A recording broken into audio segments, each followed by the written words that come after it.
So, did y'all spend all Halloween night looking through your kids' bags For of candy? Cups.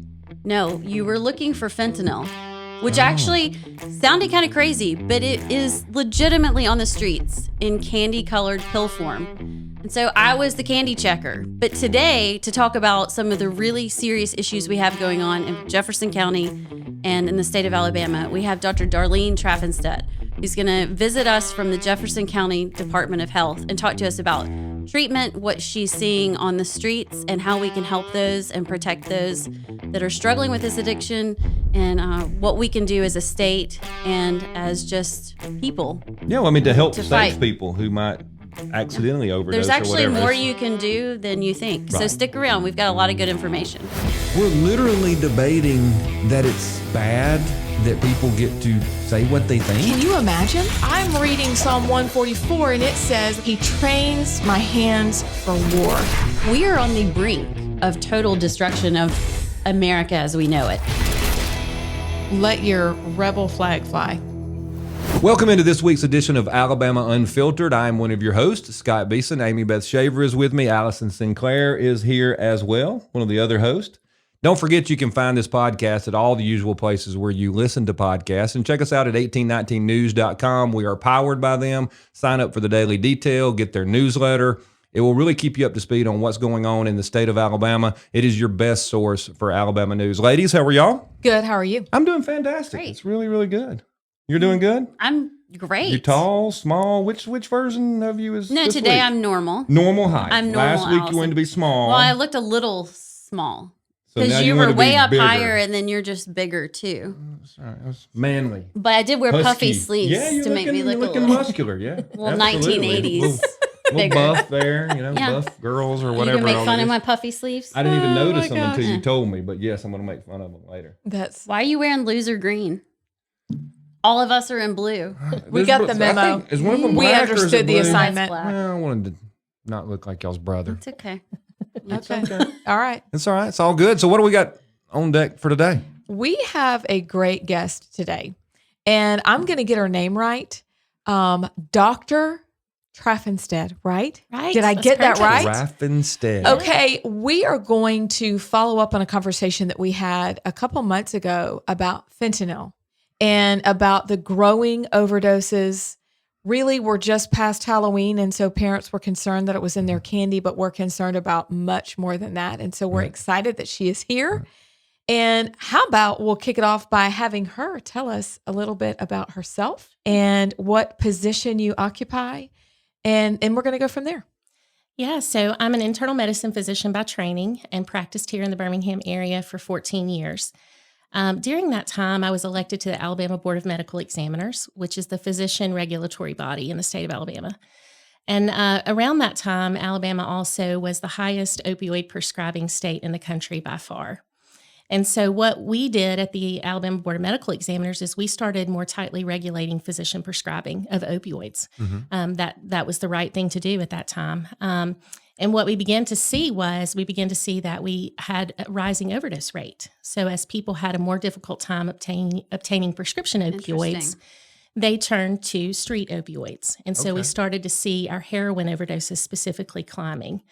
And at that time, I recognized that we did not have the infrastructure that we needed in the state of Alabama to help those who were suffering from substance use disorder get the treatment and recovery resources that they needed.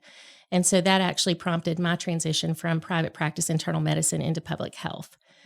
So I've been at the Jefferson County Department of Health for about 4 years now. I serve as a medical director there. And I oversee our health equity and population health division, which is where our overdose prevention and response efforts lie.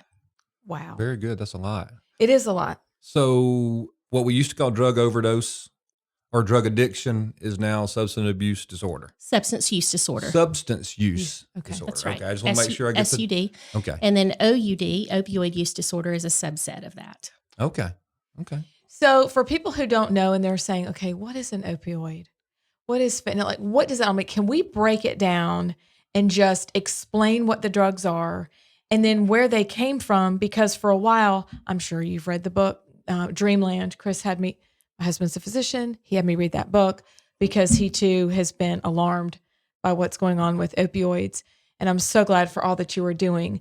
But because we're not medical, do you mind breaking it down for us? Not at and all. defining some terms? Sure. So opioids are medications that are typically used for pain. So the drug that used to be known as Lortab, Yes. which is now Norco, OxyContin, those are all opioid medications. Morphine is another example. And those are prescriptions, and fentanyl actually comes in a prescription form. So prescription fentanyl is used for really severe cancer type pain, like bone metastasis type pain. It comes in lollipops in the prescription forms. It comes in patches that you place on the skin. And it is also used to maintain anesthesia. So if you've ever had a surgical procedure, right before they put the tube down your throat to help you breathe, they give you a medicine to kind of make you a little bit loopy. And oftentimes that's fentanyl. So if you've ever had that feeling right as you're about to go to sleep on the operating table, many times they use fentanyl to induce that feeling to make you not know that a tube's about to go down your throat to help you breathe. So fentanyl is also used to maintain anesthesia. And the way that it's appropriately used in both of those settings is that people who end up on fentanyl for very severe pain, they've typically been on short-acting opioids or long-acting oral opioids for a long time, and they are very opioid tolerant. And so fentanyl, I think the thing that people need to know most about fentanyl is that it is extremely potent at a very small dose. So fentanyl is dosed in micrograms versus milligrams of others. So it's a very tiny dose. Like, think about it in terms of grains of salt. So a few grains of salt can be a fatal dose in someone who's not opioid tolerant. So when it's used appropriately as a prescription medication in long-term pain patients that are very opioid tolerant, it's used safely. And when it's used in the operating room under monitoring for, breathing and heart rate, it's used very safely. But what is happening now is that it is being illicitly manufactured. So if you think about the old way that methamphetamines were manufactured in home methamphetamine labs, illicitly manufactured fentanyl is being manufactured very much the same way. So not typically at the home level, but I was about to say, not at the not in an individual's the rotted backyard. out house, the old cabin in the woods, and half of it's falling in. And not in that same way, but by criminal organizations who are importing the chemical components. It is very cheap to make. It is very easy to make from a chemistry standpoint. Really? And so they're importing the components and then putting it together in a clandestine lab, and then putting it in everything that's out there available to purchase on the street. They put a little bit of it in it. Now has fentanyl in it. Is that just to enhance it, or because it's so cheap? Well, I think sometimes it's cross-contamination and sometimes it's intentional. If you think about it, it's very smart business move on their part, believe it or not, because like people who use cocaine and methamphetamine, those are stimulants. They have the opposite effect on a person from an opioid. Okay, so opioids are downers? Opioids are downers. They're going to depress the respiratory rate, which is how people overdose. Oh, really? So and that's when they have heart failure. And they interfere with the breathing in the brain. So the breathing stops first, and then the heart stops secondary to the breathing stopping. But stimulants, cocaine and methamphetamine, those are uppers. If you will. And so the population of individuals that uses cocaine and methamphetamine have typically been able to use those safely. They don't suppress the respiratory drive. But now our cocaine and methamphetamine supply is contaminated with fentanyl. So you have opioid intolerant patients, individuals rather, who are getting fentanyl in their cocaine or methamphetamine, totally unaware. Can't see it, can't taste it, can't identify that it's So does it not in. make them balanced? Yeah, that seems like like a bad idea, though. A speedy and a slower. No, because it might from a mood standpoint, but it's the respiratory center in the brain. Physiologically, Your it's shutting them down. Your brain might be going, but your body's going. But your breathing is stopping. Wow. When you might need more, or your brain might think you need more because you're supposed to be speeding. Well, That's amazing. So you create a whole new customer base. So you've got your stimulant users who may have used safely, recreationally even, stimulants for a long time. Right. Illegally, all those things I understand, but now they're at risk of a fatal overdose when that's never been the case in our drug supply here in this area or in this state before. So Wow. go back. You're saying if you have been using opioids, you basically can build up a tolerance to where fentanyl, which for the record, because someone asked me after our last, if you remember our last podcast, I think Dr. Harrison said fentanyl. And then somebody said, is that the same drug that y'all were talking about before? Fentanyl, correct, is the correct, we just say fentanyl in Alabama. Right. So Fentanyl, same fentanyl. thing. Yeah. Well, I mean, that's the TV advertisements that made us not know that. You know, Wait, because why? they How to change, properly say they it. change when, oh, this is Pylexioid. Oh, that's different than Pylexiad. Well, I actually broke down the word and I was like, NYL, fentanyl. Yes, it's the same thing. Anyway, we're talking about the same drug. Right. But you can build up a tolerance to that. Yeah. So But even if you've used, okay, that was my question. Even if you've used Oxycontin or whatever, Oxycodone, yeah. you would have a tolerance to, because it's basically the same. Toxic. Depends on the dose that you've taken previously and the length of time that you've taken it. All of those things matter as to what your opioid tolerance is and how much fentanyl you could tolerate before you accidentally overdose. So, Wow. so fentanyl is going to be it's going to be 100 times more potent than morphine and 50 times more potent than heroin. So, you know, if you're a long-term heroin user, you're even at risk of fentanyl overdose, even though they're both opioids, because the potency is so much higher than Right. fentanyl. 50 times? Like you would have to take 50 Yeah. doses of. Well, you're thinking about grains of salt. So, Right, you know, right. for an, Okay, the same kind tiny of doses. would be 50 times as much. Yeah. So the Families Against Fentanyl have asked for it to be registered or I guess marked as a weapon of mass destruction. Would you agree? I mean, it's all semantics. Like either way, people are It's a dying. poison, right? But Well, I think that comes from the fact that, I mean, I think, you know, in terms of bioterrorism, so if you have a large group of people gathered and you brought Throw a some drone in over the air. and Yeah. dropped some fentanyl down, it does not absorb through the skin as easily, but it does absorb through inhalation. Right. So, Mm. you know, I think that's where they're going with that. I Is that how assume. police officers who show up on Yeah, the that's a scene good- somewhere? Has somebody been trying to Yeah. smoke it or something? I Well- don't. I mean, I have well, no you idea remember how you do any of this stuff. the teacher at the school that found, I guess they found a bottle, a prescription bottle, and they opened it. And, you know, it's been in a backpack and it's been shaking around in the dust. And they opened it and he actually had a reaction. They had to use Narcan, I guess, from probably inhaling the dust particles. Right, inhalation. It's Yeah. much more likely than skin absorption, but things like hand sanitizer exacerbate skin absorption. So, you know, when we have law enforcement that we're working with, we say make sure after you've come into contact potentially with fentanyl that you wash your hands with soap and water and don't use hand sanitizer first. Wow. So it's all kinds of Really? things like that. Because it maybe I told you hand alcohol. sanitizer Like was bad for you. That's not what I'm suggesting. No, Does but I it take guess all the like- oils off? Yeah, What does it do? It just potentiates the absorption. So I can't really. 'cause like the alcohol Yeah, I or can't. That's what I'm thinking. Yeah, Oh, yeah, for goodness. yeah. Yeah, just keep the dirt. Protect the layer of So dirt. I don't, my kids that are in college, I don't need to worry about them like bumping up against someone. But like if somebody walks into a bar and throws it everywhere, then you just run. That would be That's not a good. potential risk. Okay. Yeah, and we you know, I think the risk of that is very minimal. And so in terms of making decisions about weapons of mass destruction, I don't really have an opinion on that. We have much bigger problems than the risk of bioterrorism. With I guess fentanyl. their point Okay. is that they were talking about that it's even more potent than sarin gas. You know, that it is very dangerous. It's not drug. something you want to mess around with. Yeah. And speaking of college students, it's something we really wanting to drive home right now because up until the last couple of years, college students have really not been in the group of students that we felt were at risk of fentanyl overdose.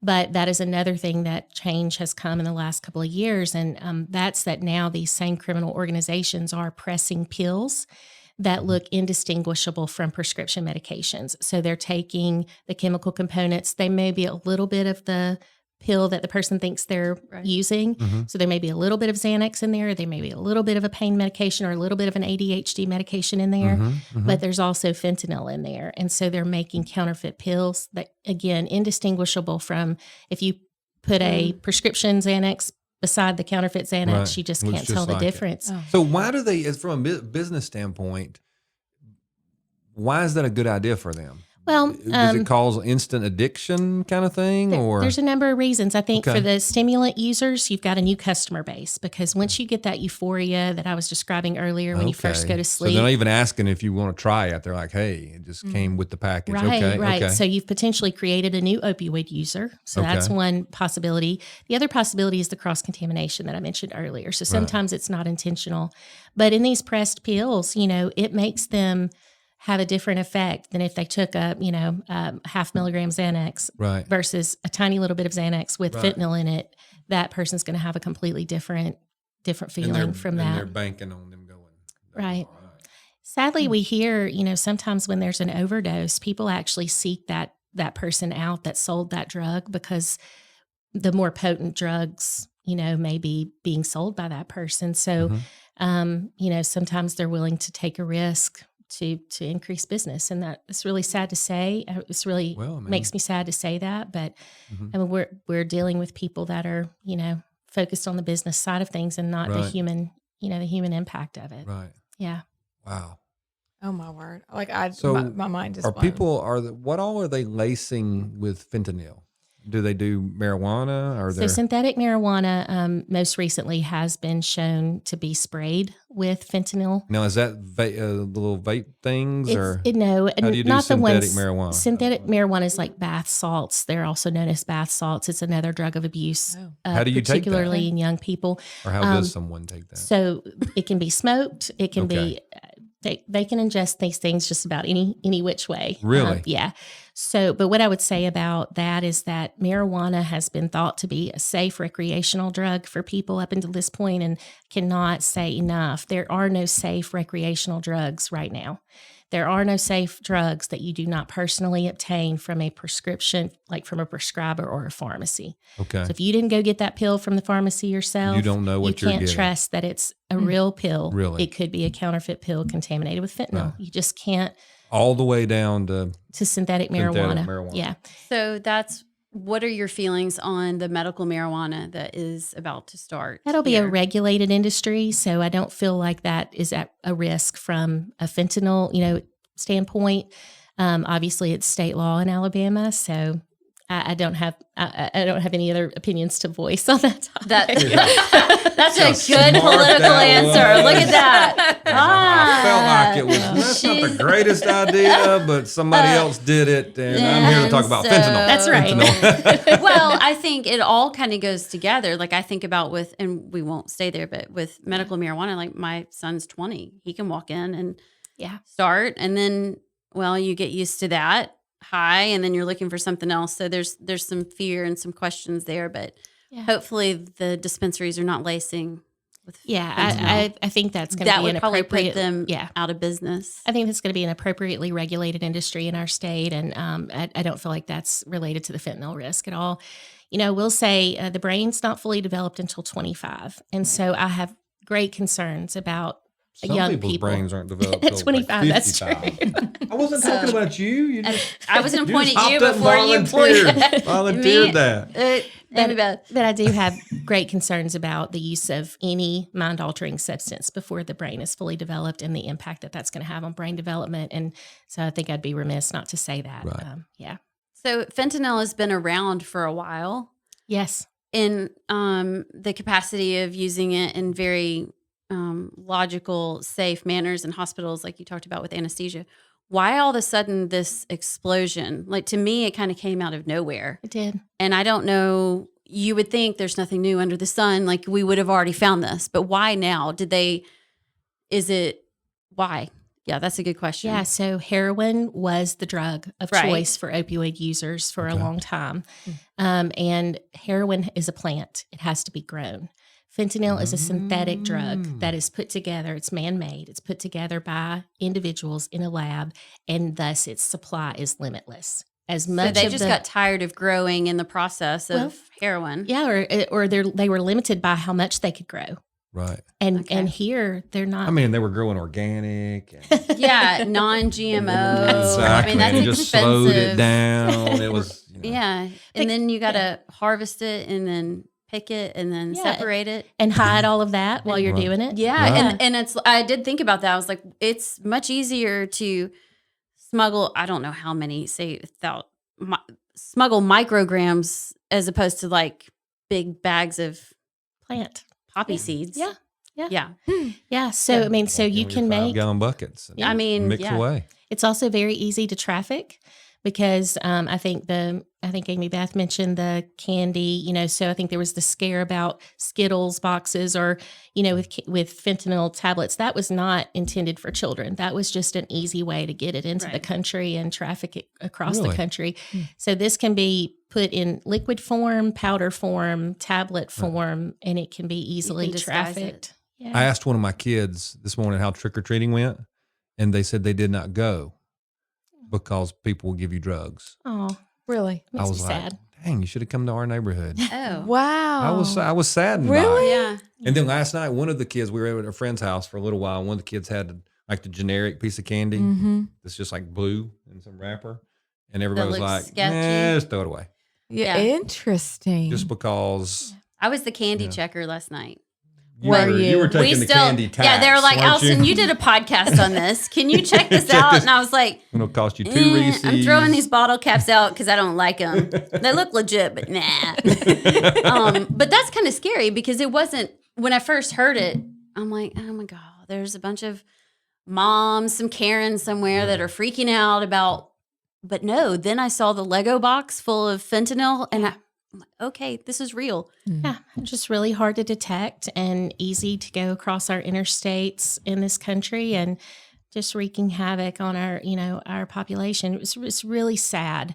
I mean, some of these things that we're talking about are just realities, but, I never fail to think about when I talk about these numbers that I can share with y'all if y'all wish to hear them. But every one of those individuals is, a person who has value and a family and friends and neighbors and coworkers. And so each person that we lose to this, there's this huge ripple effect of all of those other lives that are permanently impacted and will never be the same. And, as these counterfeit pills have been introduced and now synthetic marijuana, our population of overdose individuals who are overdosing is just getting younger and younger. So we've now had multiple teenagers and college students in the state of Alabama overdosing this year. And just really sad. It's just really sad. We have to make some changes. We have to make resources more available to people to change the course that we're on. So are we seeing more people become addicted? I know I'm not supposed to, what was the word? What's the phrase? Addicted is okay, or Substance develop use substance use disorder. Okay. Yeah. I think, we've had a problem with that for a long time. I think fentanyl just changes the game because it is so potent, Right. such a small dose, and so effective at giving people the euphoria that they're looking for. So once you get exposed to fentanyl, it's hard to go Once back you go from fentanyl, that. you never go back. You do go back, but it's just a really difficult process. Because the story to I hear a recover lot from. is so-and-so was experimenting or took something at a party and they either overdosed and died or now they're addicted. Like, boom. Yeah. Never meant to be. Because you get this whole idea of, hey, you need to not be doing, why are you going back? But this is like, it starts instantly. Life altering. Yeah. And I don't think anybody who uses drugs recreationally intends to become addicted. Right. And everybody thinks they're not, they're not, it's it's not going to happen to me. me. Yeah. But, for fentanyl specifically, it's a very powerful substance and very, very much going to have a hold on people because of its. And you were saying that there is nothing out there now. There's nothing. Everything might have it. Everything might have it. You have to, if you are purchasing substances outside of a prescriber's office or a pharmacy, you have to assume that there is fentanyl in there and act appropriately. Yeah. Good grief. So numbers wise. Yes. Yes. So I obviously have Jefferson County data. There's a little bit more difficulty getting statewide data. We have a really fantastic coroner medical examiner's office here in Jefferson County that's staffed by UAB forensic pathologists and UAB forensic toxicologists. So we get really, really good overdose data in Jefferson County that's different than in the rest of the state based on the way that they are resourced. So for 2019 to 2021, our fentanyl overdose deaths were up 233%. We doubled from 2019 to 2020, went from 95 to 190 and then up to 316. This year, at one point in this year in the summer, more than 50% of the cases worked by our coroner medical examiner's office were overdoses. And these are overdoses that end in death, right? These are deaths. Yeah. We have. And how many contain fentanyl? So it's about 80% of all of our overdose deaths Holy are cow. fentanyl related. Now, typically it's fentanyl plus something Right. or Whatever more they than thought something. they were taking. Yeah. or- But 80% of our overdose deaths are fentanyl related in Jefferson County for the last 2 years. Oh my word. Yeah, it's fascinating to me. We started doing these podcasts and talking about fentanyl and talking to the family members. Fentanyl. So people, fentanyl. He's from And Gardendale. it's Fentanyl. We just barely fitting to accept get him. some, fitting to talk about it too. Listen, The Senator. It's amazing to me that it's almost like no one in elected office wants to talk about how bad this actually is from a federal standpoint or a state standpoint. I mean, hearing those kinds of numbers, what it does, how powerful it is. I mean, why are we not on top of this situation? It's not an answer for you because you work, well, but Jefferson the government. County is they're at least trying to make people aware. right. So what are you doing to yeah. mitigate this? Because until you shut down the border, I don't. Yeah. And to be honest, when we shut down the border, it's still going to find a way. You already told us it's Yeah, easy to it's make. going to And I find a think people way, think right. it's coming across the border because it's difficult. Well, no, they're It's they're easy. making it where they can. And when we shut the border, they're going to make it here. And they're going to find a different way to get the chemical components in. It can be shipped, Right. you know. So what's in it? I mean, is it I was hard? about to Is ask it the hard same stuff to thing. get? Yeah, I mean, like, don't what give me is the. it? Don't I give me, don't want don't you the to recipe. One cup of antifreeze. Right. I mean, I don't want the ingredients, but is it something that I've you never can tried just- to make it on my own, so I can't Okay. tell you. I mean, I know I've seen the chemical structure, but I Right. can't tell you how they actually put it together. Right. So, But is it that's- things yeah. that are hard to get? No, these typically the components come in from China and Okay. come into Mexico, and then it's put Right. together in Mexico, and then it's brought. But through it's the not Southwest odd, border. weird It's ingredients. It's chemicals. It's just plain It's old chemicals. Yeah, Okay. that are put together into a combination. But I do want to say that our state legislature did something really great last year. So they passed a change to our drug paraphernalia law, which we were really, really happy to see. We championed that bill in the state legislature. Dr. Mark Wilson, our health officer. And so fentanyl test strips are excluded from our drug paraphernalia law. So testing supplies were previously a part of the drug paraphernalia law. So if you were caught with a fentanyl test strip prior to last legislative session, you would be in possession of drug paraphernalia. But they have excluded fentanyl test strips from that drug paraphernalia law. So now it is legal for us to distribute and for people to possess fentanyl test strips. Right. And that law became effective June the 1st. And we began distributing them in September. So like you rub it across your pill. No, you dissolve your drug in water. And then it's very similar to like a home pregnancy test in its technology or a home COVID test. Okay. You dip the strip into the liquid with the drug dissolved in it, and then it's either positive or negative. Wow. We now, we've been distributing naloxone online for free for the whole state of Alabama since 2020 when the pandemic hit and we couldn't get it out in person. We developed an online system with mail order. So we added fentanyl test strips to that in early September. So Naloxone, is that the? So that was a question. Yeah. Do we antidote? need to all start carrying Narcan and I would love nothing more than for Really? bystanders to have Narcan. It's available for free to anyone in the state of Alabama through our website, so jcdh.org/naloxone. It takes about 10 minutes to get the online training for naloxone, which is commonly known as Narcan. Okay, it's the same stuff. Yeah, the reason okay. I don't call it Narcan is because Narcan is only one brand name. So now we have Oh, okay. we have Narcan. It's a nasal spray. It comes in a 4 milligram dose. And then we have generic naloxone nasal sprays. And then we have an 8 milligram nasal spray now called Cloxado. And the reason there's an 8 milligram nasal spray is because fentanyl is more difficult to reverse. So it takes higher doses of naloxone to reverse. And so we now have an 8 milligram nasal spray as well. so we need to order ours. Yeah. Well, here's the question. So, what are signs and symptoms that people would want to look for? Let's say that they go, okay, well, I will go get that 10-minute training so that I can have it. In case What are something people, happens. yeah, I mean, what are people looking for So that they'd know somebody was in the throes of an overdose or headed that way. It's a great question. So we go through all that in the training. Okay. But what I'll say is there's just a few really key signs or symptoms. So you're looking for somebody that's minimally responsive or not responsive. And you want to try to induce pain in them, something that would generally make them wake up. So we use a sternal rub where you take your knuckles and you just rub real hard on the breastbone, which if you do that to somebody that's awake, it hurts. And so that's our painful stimulus to try to wake them up. I really so want You to. want to do it to me? You got to rub real hard. No. Man. We're going with a slap. Or you could pinch Pinch, the shoulder. pinch their nail beds. There's lots Y'all of are being ways. so try to- nice. Pinch their nose, slap them around. Induce some pain somehow. Yeah. Okay. And I if got you it. get I got no response to this, it. Ow! then we're out. That's right. That's Okay. right. We're spraying. They may be discolored depending on the coloration of their skin. They may be discolored around their lips or their fingertips.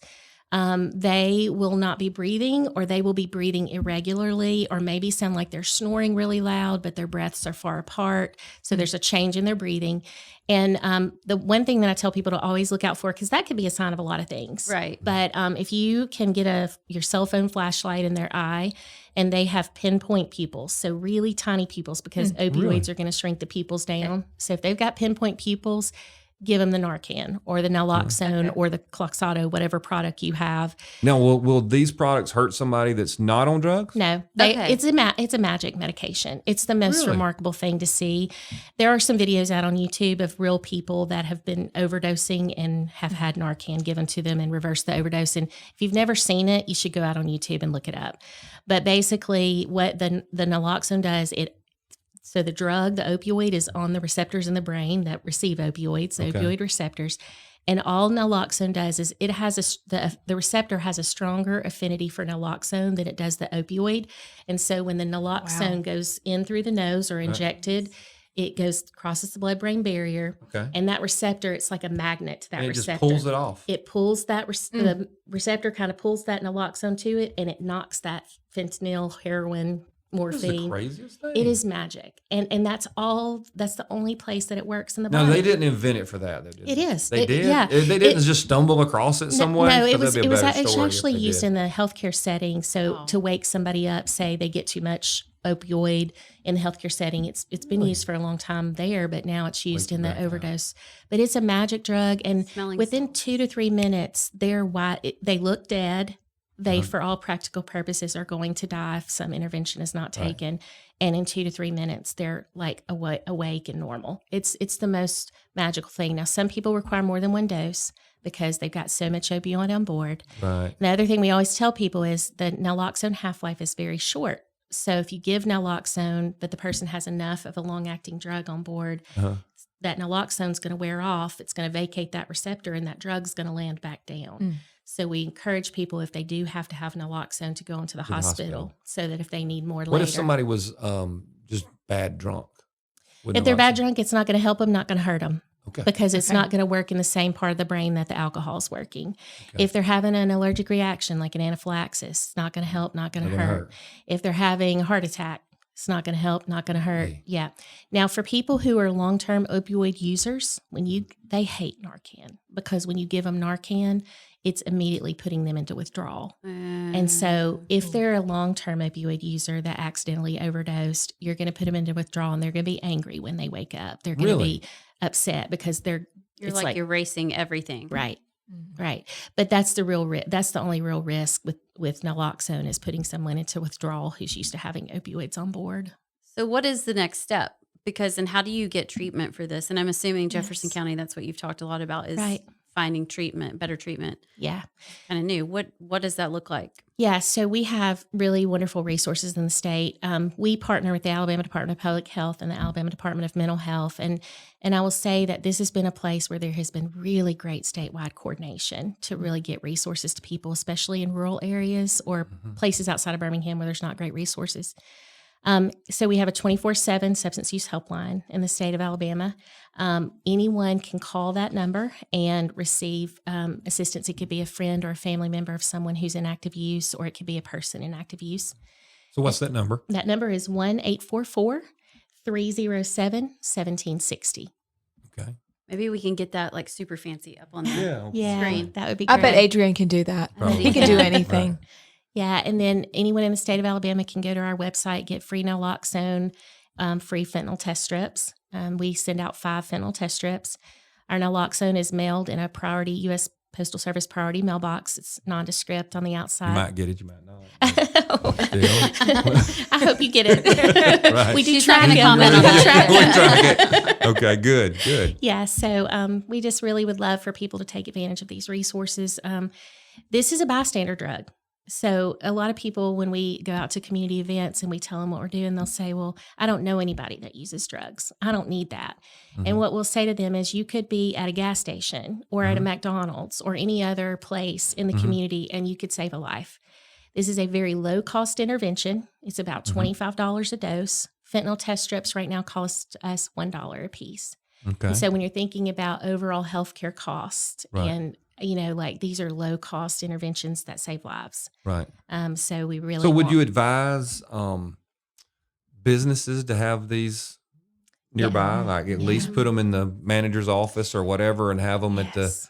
at the hamburger place, at the so and so? I mean, I remember the big drive to have the defibrillators Right. everywhere. I mean, this is way easier to have So, around. Yeah. And we say if you would be willing to perform CPR on somebody, there's no difference in being willing to give them naloxone. It's this it's a bystander intervention that saves a life, or can at least get somebody until they get to the hospital where they can get definitive intervention. And it's possible that you could be somewhere and have it blown across you or better to whatever. be prepared so no matter have what. to- Yeah. Right. The other thing we've really been working on, and so some of your listeners may have influence in this space, is we've really been trying to get naloxone into dorms, college dorms. And Why is that hard?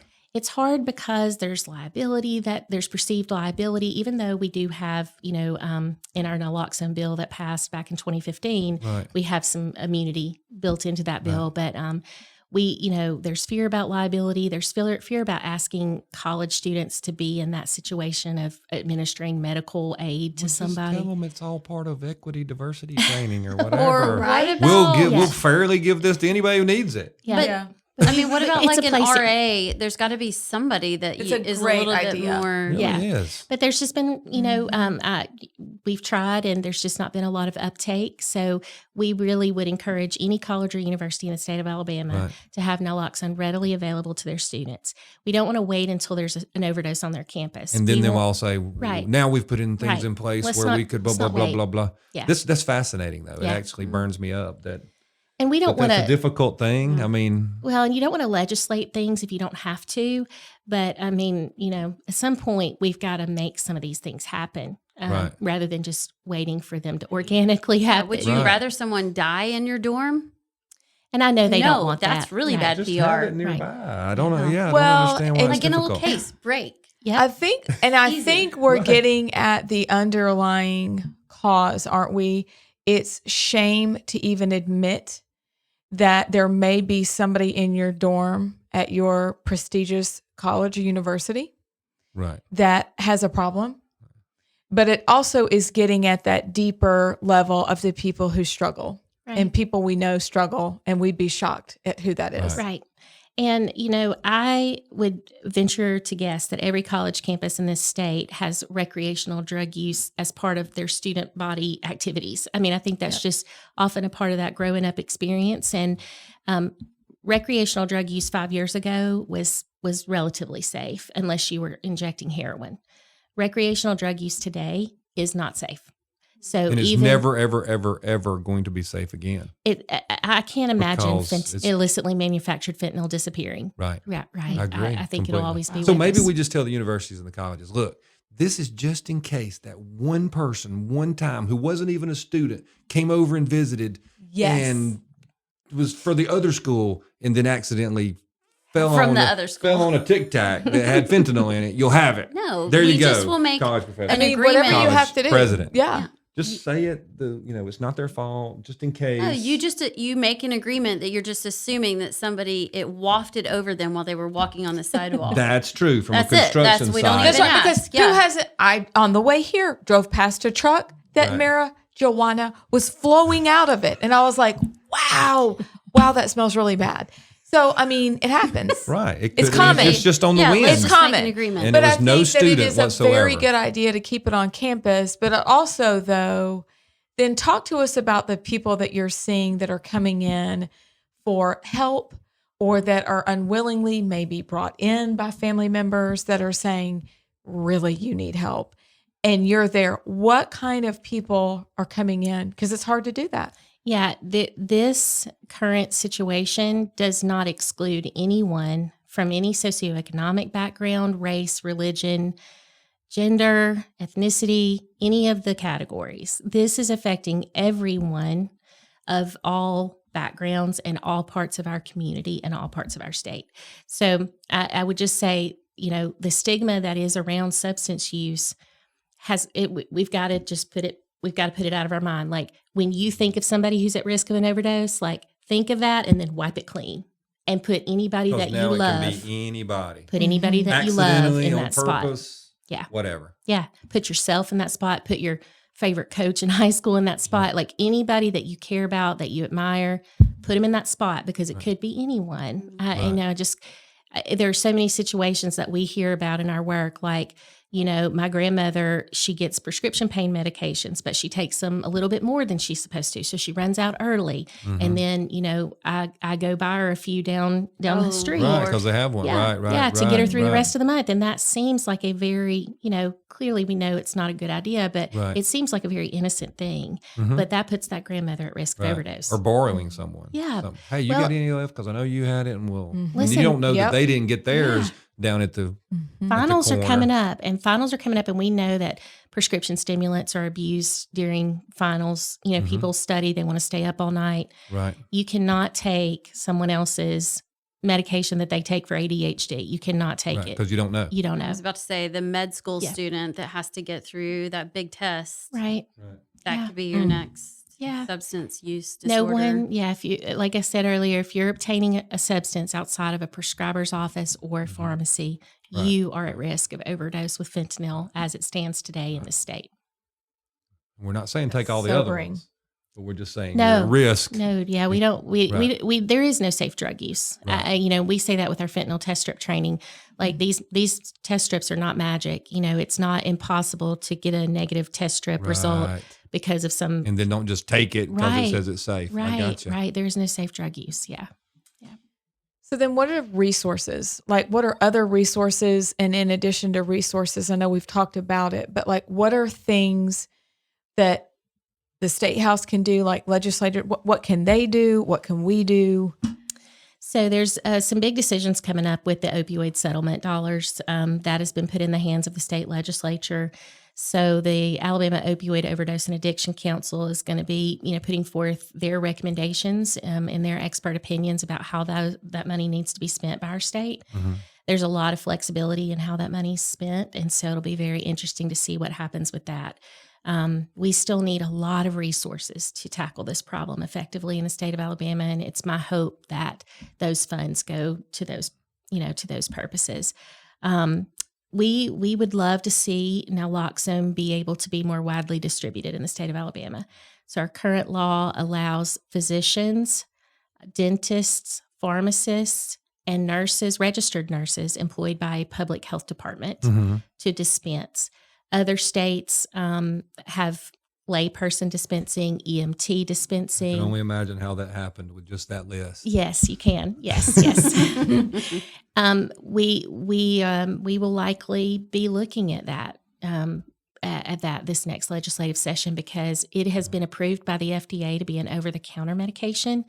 It's safe. The manufacturers have chosen not to make it an over-the-counter medication because for many reasons, I think. I won't speculate, but so we would love more broad distribution. To be able to get it out easier. Yeah. So I could actually go, I shouldn't say these things. Well, you were a senator. You can do it. I could go buy something laced with fentanyl easier than I can get especially if you have limited financial resources. If you have $120, you can go buy it at the pharmacy under a standing order of the state health officer. Okay. So it is available to anyone at any, at a pharmacy. As long as I have $120. But as long as your insurance covers it or you have cash. Really? But for people with limited financial resources, the only place that it's widely available throughout our state is through our health department. Yeah. And we've managed through the pandemic to meet the need, but we don't have the capacity to continue to meet the need of the whole state of Alabama long term. Because after this show airs, a lot of people are going to order it. I hope so. Right. I really hope so. Yeah. So Representative Matt Simpson. Simpson or Stimson? I think it's Stimson. You just said both, so go with it. Well, anyway, he's Matt. from Alabama. But he has legislation and I need to go back and read it. It actually came out right after our last fentanyl episode aired. I don't think we had anything to do with it, even though I wanted to think we did.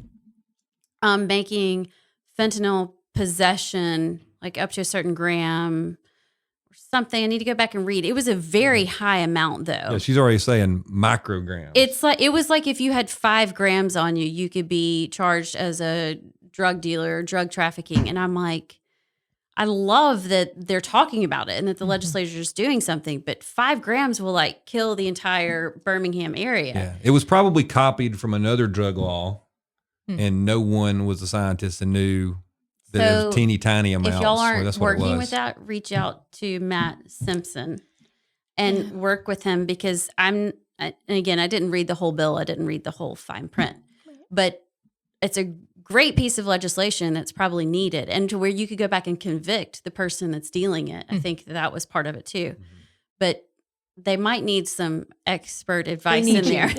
I would say 5 micrograms versus 5 grams. Well, and 5 micrograms would get your individual user. And, we're not in favor of more criminalization of the people that are suffering from substance use disorder. So, I know they're committing an illegal act by possessing fentanyl if they know they have it. But we want to get those individual users the assistance they need to get into treatment and recovery and not put them in jail. But if 5 grams seems like a lot. Yeah. It does seem like a lot. It seems like a lot. Yeah. If individual users could be running around with 5 grams. Right. I think it would be unusual for them to run around with 5 grams. Yeah. I think you would likely be trafficking if you've got that much on hand. Yeah.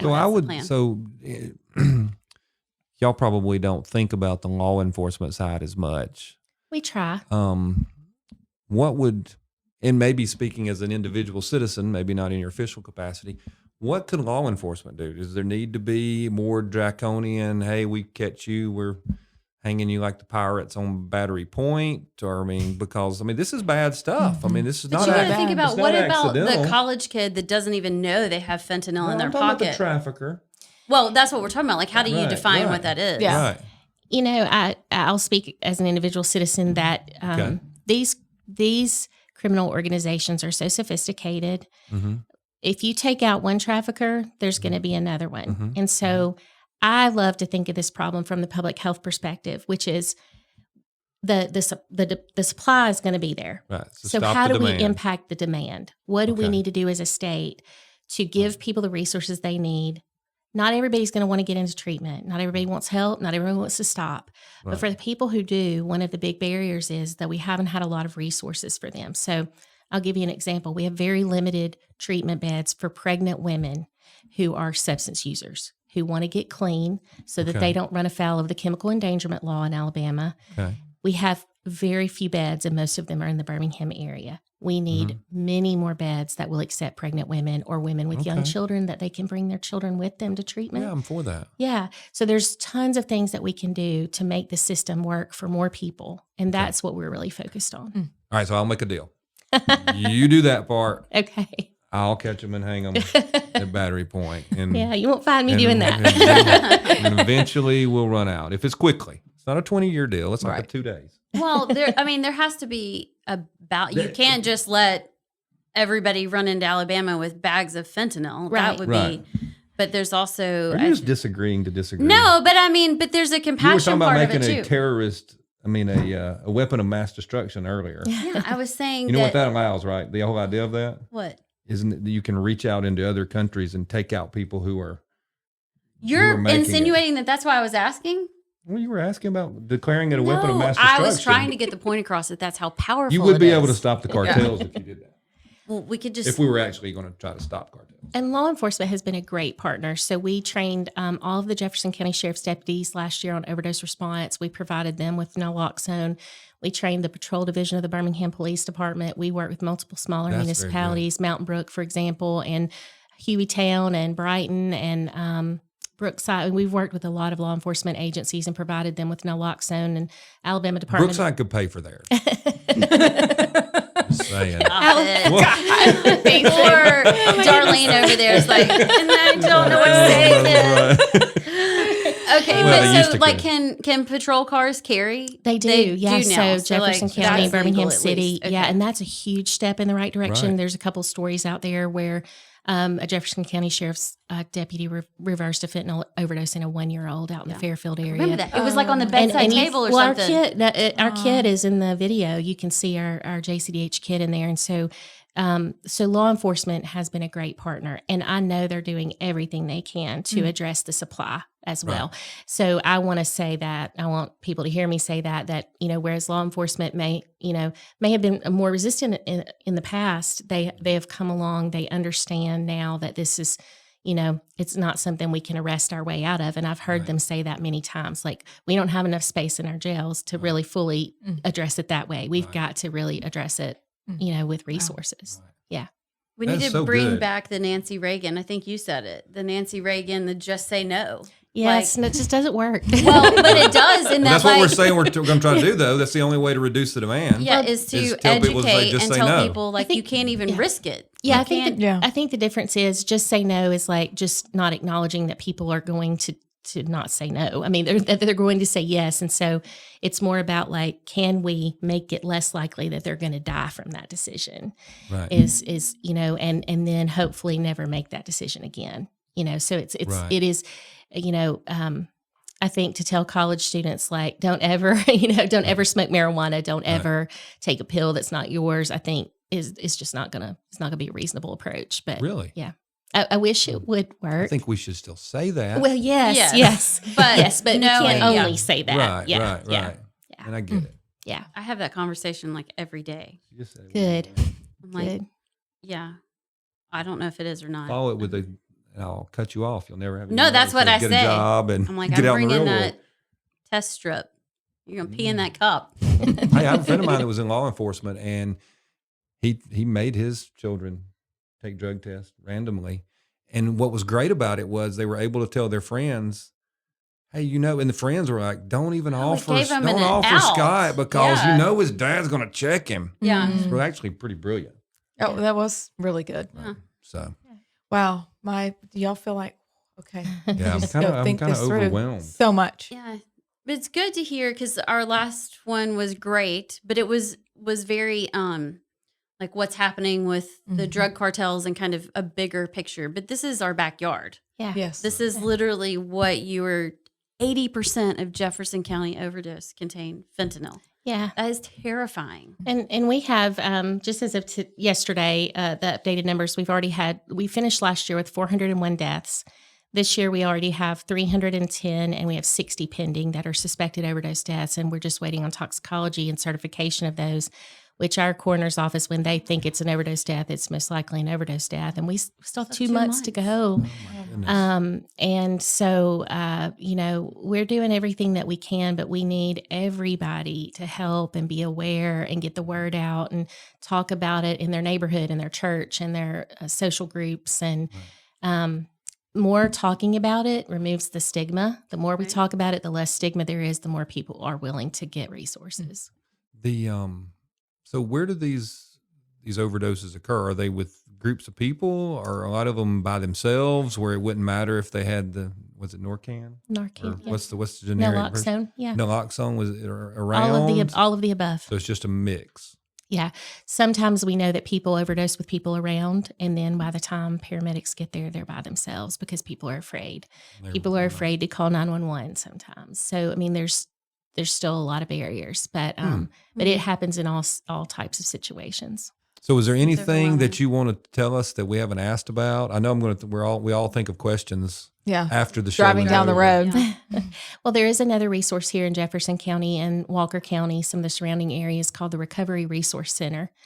And that is, it's housed over at Cooper Green, but is available via telehealth. And their mission is to navigate people to resources. So you can make contact with the Recovery Resource Center, and they will, whether you have an adolescent in your home that's struggling, they will help you get to the right place to get resources. And so, very, very wonderful organization. They're a great partner of ours, and so I never want to fail to mention them. Their telephone number is 205-458-3377. In addition, there is a Never Use Alone hotline. And so that's a national nonprofit organization that will stay on the phone with people while they're using, so that if they stop responding, they'll call paramedics on their behalf. So another harm reduction opportunity. And that's, you can just Google Never Use Alone. Okay. And you'll Now, see what is that. y'all's website? You referred to y'all's Yes. website a couple of different times. You can order the products there. What is that website again? So it's just www.jcdh.org/naloxone, and that will take you directly to the training site. Okay. Very good. Anything else, ladies? Surprisingly, no, I'm good. I'm usually the one that wait, I got 10 We've more got questions. 10 more questions. Yeah, I appreciate No, Yeah, that's great. thanks for being here, Thank Doc. you. Thank you that so was, That was much. fantastic. Appreciate it. Glad you didn't show up wearing a mask. Well, God, you knew I wasn't going to let that go. You knew I was not going to go a whole show with a Jefferson County Health Department person here and not say No, that. Biden said the pandemic's over. Oh, yeah. We're That's done. fine. We're clear. We're clear now. Except at the Social Security office, I did have to wear a mask last week. Did you say, are y'all not listening to your president? No. You had I that just- chance. It was like teed up. and I you was already didn't. stressed out because I was there, so I just put on the mask. Struggle you know. through. But I did ask the guy, I was like, are you tired of wearing the mask? He was Fair enough. Aw. At least you I got, think at least you did everybody's tired of the something. mask. Yes, Yeah. absolutely. Yeah. Let's not do it next time. Great. Fantastic. much. Oh, no, thank you you. for being here. Absolutely. And we appreciate you watching this episode of Alabama Unfiltered. Make sure you give us 5 stars, thumbs up. You can find this podcast at all your usual podcast places. Ladies, anything else? I think that's it. Nothing? No, All we're right. good. We'll see y'all next week.